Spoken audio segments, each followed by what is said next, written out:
Mr. Eustis has Thank you, Bob.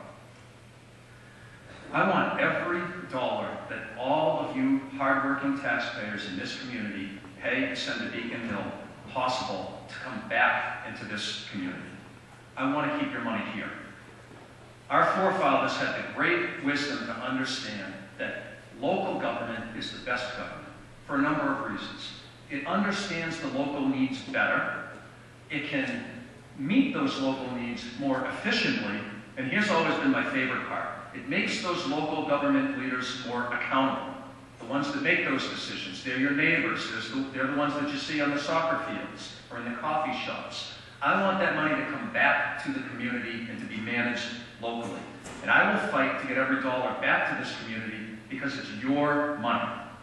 Here's what's been happening under the Democratic-controlled State House. We've sent more and more money to Boston as our taxes have been raised and less of it's coming back. That's a fact. In 2009, our state legislature had $5 billion in local aid going back to the communities. 2 years later, it was $4.3 billion. Where did the money go? Almost $750 million that we sent to Beacon Hill stopped coming back into the community. So the Democratic Party has raised our taxes and it's sent less money back locally. The bureaucratic cut comes out of it in Boston, and what's left trickles back into the community. And all of our services and all of our communities suffer.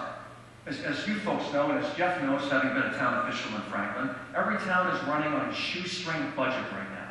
And when local aid gets cut, services end up getting cut. We end up feeling it here because the money's being wasted in Boston.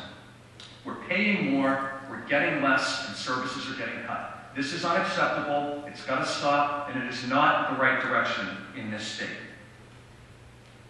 Where is the money going? Waste, fraud, and abuse. I see my time being held up. I could talk to you about this topic just for the next 2 hours. Let's give some examples.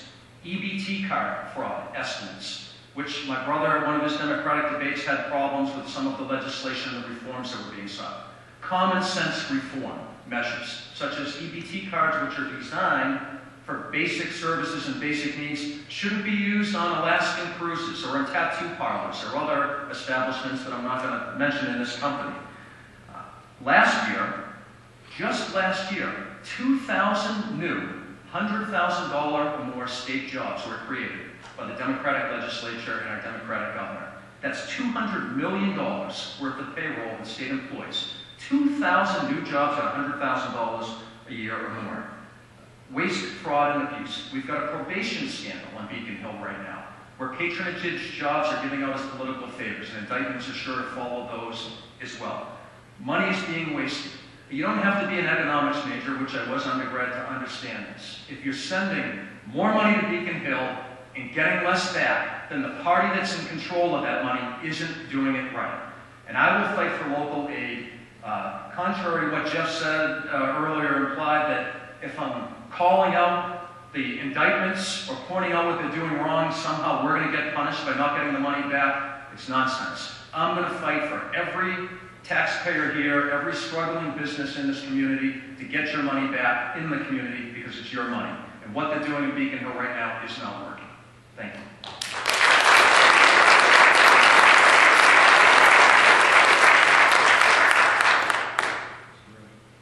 Before going on to local funding, I want to jump back to the economic development. And first of all, I want to begin by saying, hey, Rich, I'm a fan of Massachusetts. I like living here, and I'm committed to staying here, and I'm committed to making it better. I hope you are too. Your next state representative has to remain focused on the initiatives and implementing them to make these things happen. And I want to go to that survey that Rich has cited about the CEOs and their comment that Massachusetts is 47. There are a number of studies out there, and I can assure you that Massachusetts rises in many of them. But in that study, it's interesting that the states with the best rankings under that study have the lowest per capita incomes, the highest poverty rates, and in the case of Texas, one of the highest percentages of people with no health insurance. And by and large, they have a history of lax environmental regulation, contributing to the fact that residents of those highly ranked states also tend to have shorter lifespans. Meanwhile, look at where the CEOs choose to live. They live in states that have low rankings: California, New York, New Jersey, Connecticut, Massachusetts.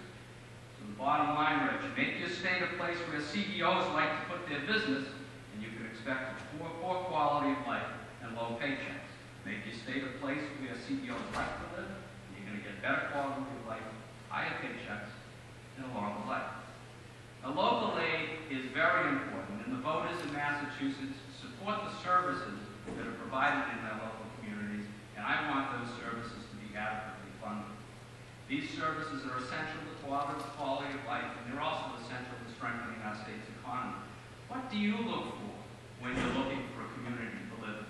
Good public schools, parks and green space, clean air and water, well-maintained streets and sidewalks, public transportation, a senior center.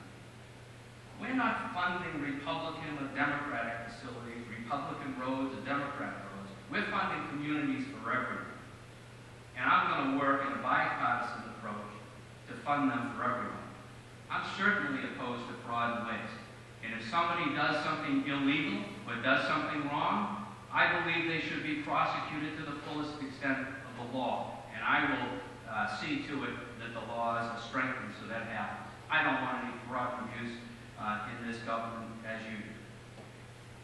Rich, I wasn't saying that by you calling out indicted speakers is going to get us into trouble. What I was saying, by indicting Beacon Hill, you're in effect indicting one of the longest-serving and well-intentioned legislators in Jim Valley by calling out and suggesting that he's somehow corrupt or somehow done something inappropriate. If you really believe that the folks on Beacon Hill were doing things wrong, why didn't you ever do anything to have them voted out of office? Why didn't you take steps to go and vote yourself to get these people out of office? Jim Valley served this district well. He always went to bat for the folks in this district, and I don't think it's appropriate for you to take shots at Beacon Hill and folks like Jim who have worked hard over these years. What's important for our communities is that we spend in the proper areas. I understand the issues. I've worked in local government. I know how important local aid is to the communities. I know how to get local aid, and I'm sure that we can deliver that local aid to Franklin and Medway. Thank you very much.